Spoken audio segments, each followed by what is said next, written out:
পরিবারের অসচ্ছলতা ঠেকাতে লেখাপড়ার পাশাপাশি কয়েক বছর আগে ঢাকার একটি গার্মেন্টসে পোশাক শ্রমিক হিসেবে চাকরি করতেন রিয়াদ হাসান।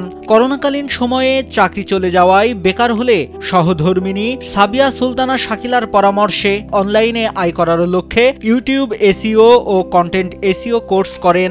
ভালো করে বিষয়টি রপ্ত করে নিজেই শুরু করেন অনলাইনে আয়। এরপর চাপ বেশি হওয়ায় সহধর্মিণীকেও শেখান এ কাজ। তারপর থেকে পেছন ফিরে তাকাতে হয়নি তাদের।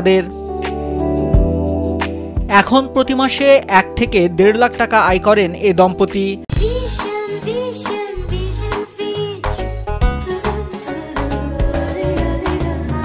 সেই অর্থ দিয়ে দুই ভাই, বাবা মা ও তার নিজের সংসার চালান। এছাড়া গ্রামে 88 শতক জমি কিনে পুকুর তৈরি করে মাছ চাষ ও পুকুরের পাশে শাকসবজি ও বিভিন্ন প্রজাতির গাছ লাগিয়েছেন। প্রতি 6 মাস পর পর সেই পুকুরের মাছ চাষ থেকে লাখ টাকা আয় করছেন তিনি। আমার এগুলো আমি তরুণদের মাঝে বিলিয়ে দেওয়ার চেষ্টা করছি, তাদেরকে শেখাচ্ছি, তাদেরকে নিয়ে এগিয়ে যাওয়ার চেষ্টা করছি।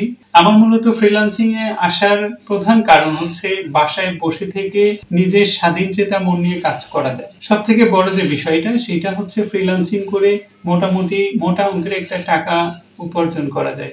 অনেক চাপ আসলে কাজের। আমি হয়তো বা স্টুডেন্টকে শেখাচ্ছি কিংবা আমি বাইরে গেলাম, সেই মুহূর্তে আমার কাজগুলো বসে থাকে। ঠিক সেই মুহূর্তে আমার মনে হলো যে আমার সহধর্মিণীকে কাজগুলো শেখানো দরকার। তো মোটামুটি বেশ কিছুদিন পরিশ্রমের পরে দেখলাম যে না, ও খুব ভালো পারে। সব থেকে ভালো লাগার বিষয় হচ্ছে মোবাইল দিয়ে সে অনেক কাজ আয়ত্ত করে ফেলছে।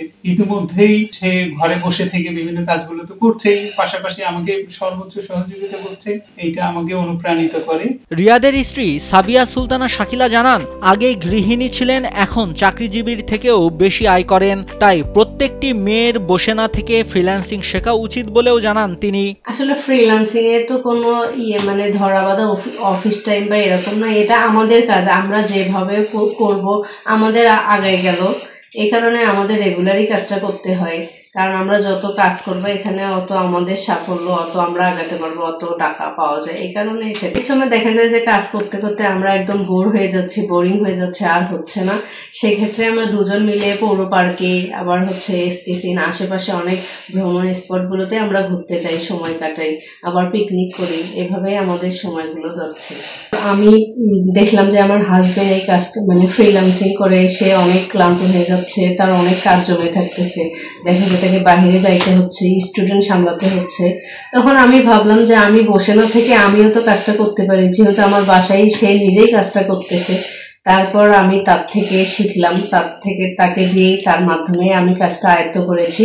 রিয়াদ শুধু নিজের সহধর্মিণীকেই এসইও শেখাননি, বর্তমানে সে দিনে প্রায় 1/2 শতাধিক বেকার যুবকদের শেখাচ্ছেন ফ্রিল্যান্সিং। এতে অনেক বেকার যুবকরা তাদের মতো ঘরে বসে অনলাইনে আয় করতে শিখছেন। এসব যুবকরা তার এই সহযোগিতার জন্য এলাকায় কৃতজ্ঞতাও প্রকাশ করেন। রিয়াদ ভাই আমাদেরকে আসলে মোবাইলের মাধ্যমে শেখাচ্ছে আর ইনকাম করায় দিচ্ছে। এটা আসলে আমরা আসলে এখানে প্রায় 50 জনেরও বেশি এরকম গ্রুপ করে অল্প করে এরকম আমাদের ব্যক্তিগতভাবে অনেক ভালোভাবে শেখায়। আমাদের ফ্রিল্যান্সিং এর মেইন বিষয় হচ্ছে কন্টেন্ট ক্রিয়েশন, যেখানে আমরা ভিডিও এডিটিং একটি সাধারণ ফোনের মাধ্যমে আমরা বাসায় বসে থেকে ভিডিও এডিট করে আমরা সেগুলো ইউটিউবে আপলোড করে আমরা অর্থ উপার্জন করতে পারি। আমি ভাইয়ের কাছে 2 মাস ধরে কোর্স করতেছি, ফ্রিল্যান্সিং কোর্স। এখানে আমাদের YouTube automation, YouTube SEO, graphic design শেখানো হয়। আমার fiverr.com freelancing.com এ অলরেডি কাজ চলতেছে, প্রজেক্ট চলমান। আমি অলরেডি $100 ইনকাম করছি। গাইবান্ধার পলাশবাড়ির হরিনাথপুর ইউনিয়নের তালুক জামিরার প্রত্যন্ত গ্রামের কৃষক সেলিম ব্যাপারীর ছেলে রিয়াদ হাসান 2019 সালের করোনার সময় থেকে রিয়াদ ফ্রিল্যান্সিং শুরু করেন। এখন এসইও এক্সপার্ট হিসেবে কাজ করেন। বর্তমানে রিয়াদ ও তার স্ত্রী স্থানীয় যুবকদের কাছে অনুপ্রেরণার আরেক নাম। নাইমুল হাসিব, কালবেলা।